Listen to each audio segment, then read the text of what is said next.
एडोबिला point channel में आपका स्वागत है। आज हम करेंगे क्लास 8 की वर्कशीट। ये वर्कशीट नंबर 19 होगी क्योंकि इससे पहले 18 आई थी। तो आज ये कार्यपत्रक 19 में हम लोग हिंदी विषय को करेंगे और हिंदी विषय में हम लोग पहियों के बारे में जानेंगे जहाँ पहिया है।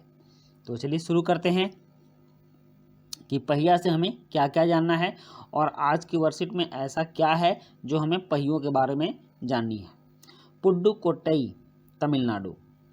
साइकिल चलाना एक सामाजिक आंदोलन है। कुछ अजीब सी बात है ना, क्योंकि साइकिल चलाने में क्या आंदोलन हो सकता है, लेकिन चौंकने की बात नहीं है। पुडुकोट्टई जिले की हजारों नवसाक्षर ग्रामीण महिलाओं के लिए यह अब आम बात है, साइकिल चलाना। आप यहाँ देख भी रहे हैं कि एक महिला साइकिल चला रही हैं। अपने पिछड़ेपन पर लात मारने, अपना विरोध व्यक्त करने और उन जंजीरों को तोड़ने का जिनमें वे जकड़े हुए हैं, कोई ना कोई तरीका लोग निकाल ही लेते हैं। कभी कभी ये तरीके अजीबोगरीब होते हैं। यहाँ लेखक ने जंजीर शब्द का उपयोग किया है कि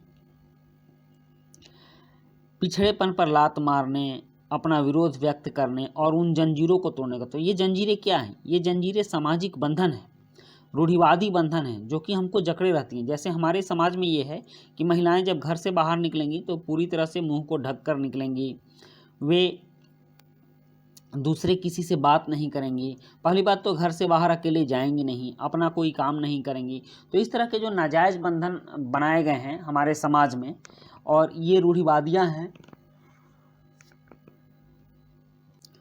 पुरानी सोच और पुरानी परंपराएं हैं जो आज के इस आधुनिक युग में बिल्कुल भी उचित नहीं है, कहीं से भी जायज़ नहीं लगती हैं।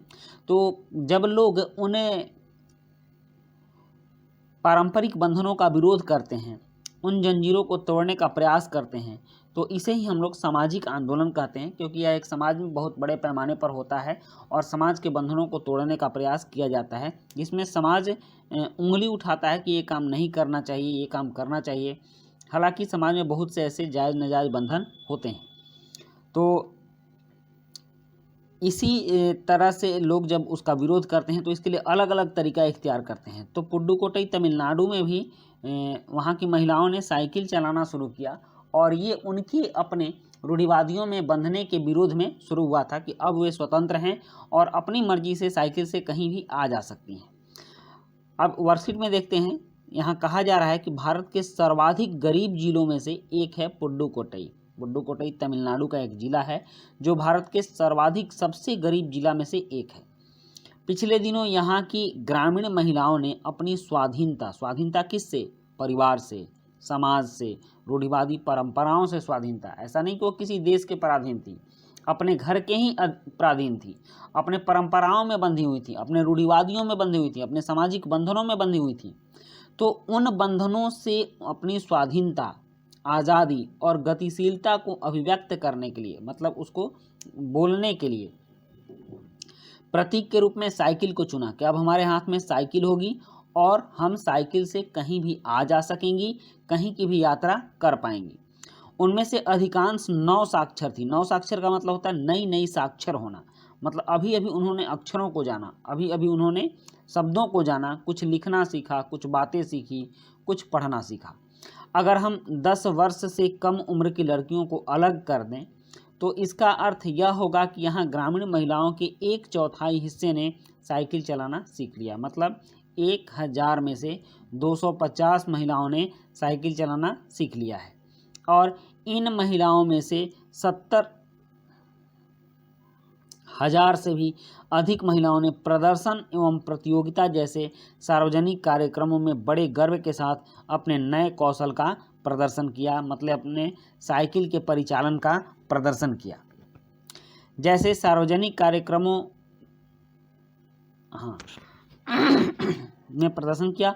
अभी भी उनमें साइकिल चलाने की इच्छा जारी है, मतलब वे साइकिल चलाना चाहती हैं और उनकी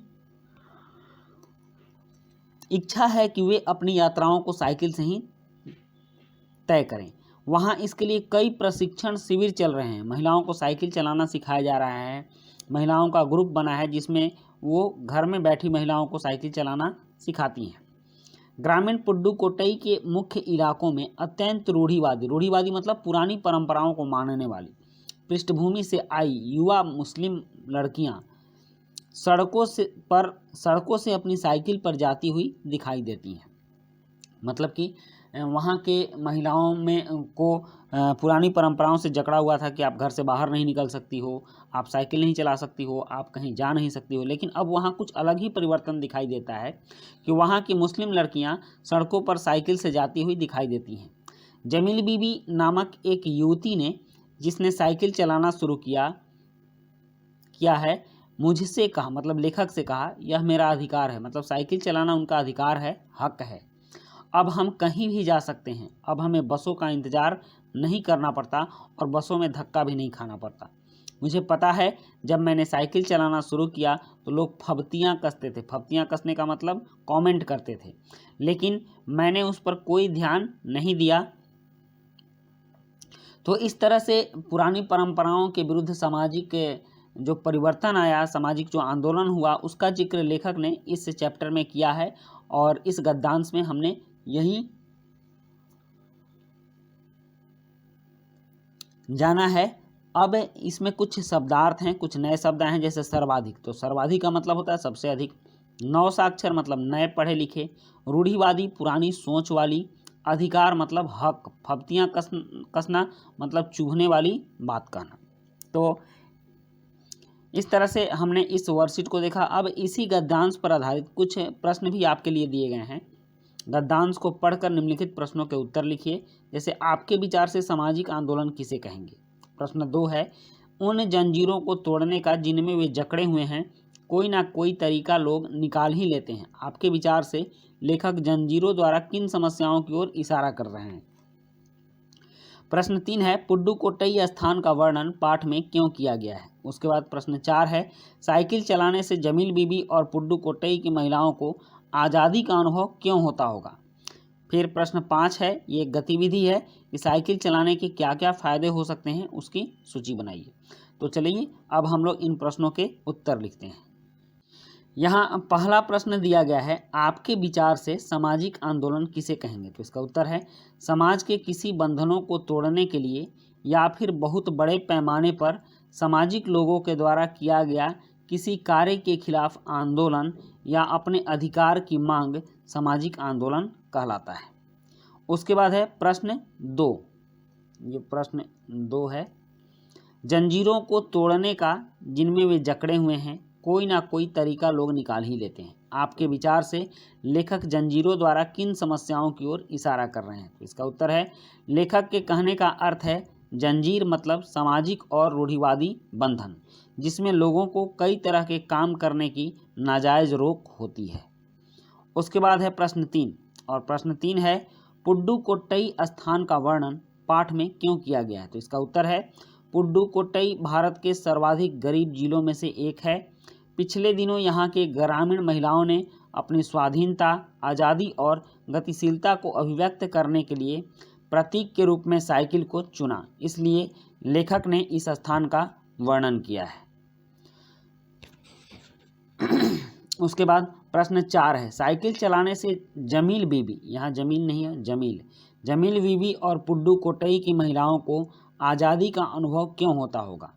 तो इसका उत्तर है, पहले महिलाओं को अपने घर के लोगों से आदेश लेकर कहीं आना जाना होता था। जब से उन्होंने साइकिल चलाना शुरू किया तब से वह अपनी मर्जी से कहीं भी आ जा सकती हैं। उन्हें बसों का इंतज़ार नहीं करना पड़ता, जिससे जमील बीबी और पुडुकोट्टई की महिलाओं को आज़ादी का अनुभव होता होगा। नेक्स्ट है प्रश्न 5, और प्रश्न 5 एक गतिविधि है कि साइकिल चलाने से क्या क्या फ़ायदे हो सकते हैं, उनकी सूची बनाइए। तो इसका उत्तर है, साइकिल चलाने से निम्न फ़ायदे हो सकते हैं। पहला, अपनी मर्जी से जब मन जहाँ चाहे जा सकते हैं। छोटी दूरियों के लिए बसों का इंतज़ार नहीं करना पड़ेगा। साइकिल चलाने से एक्सरसाइज होगी और हमारा शरीर स्वस्थ रहेगा। खुली हवा में सांस लेने को मिलेगी, जिससे हम संक्रमित लोगों के संपर्क में आए बिना अपनी यात्रा कर पाएंगे। तो बच्चों, ये थी आपकी वर्कशीट, और आपने वर्कशीट को बहुत ही एंजॉय किया होगा, बहुत ही अच्छी तरह से समझा भी होगा, क्योंकि ये वर्कशीट एक बहुत ही अच्छे सामाजिक बंधन को तोड़ने की सीख दे रही है कि आप समाज में रहकर उन बातों के खिलाफ आवाज़ उठाइए जो नाजायज़ बंधन है और जो नाजायज़ रूप से आपके ऊपर थोपी गई हैं। तो इस तरह के बंधनों में नहीं जकड़ना चाहिए, इसकी सीख हमें इस वर्कशीट से मिलती है। तो आपने सारे प्रश्न भी कर लिए। अब मिलते हैं हम लोग नेक्स्ट वर्कशीट में। Thank you.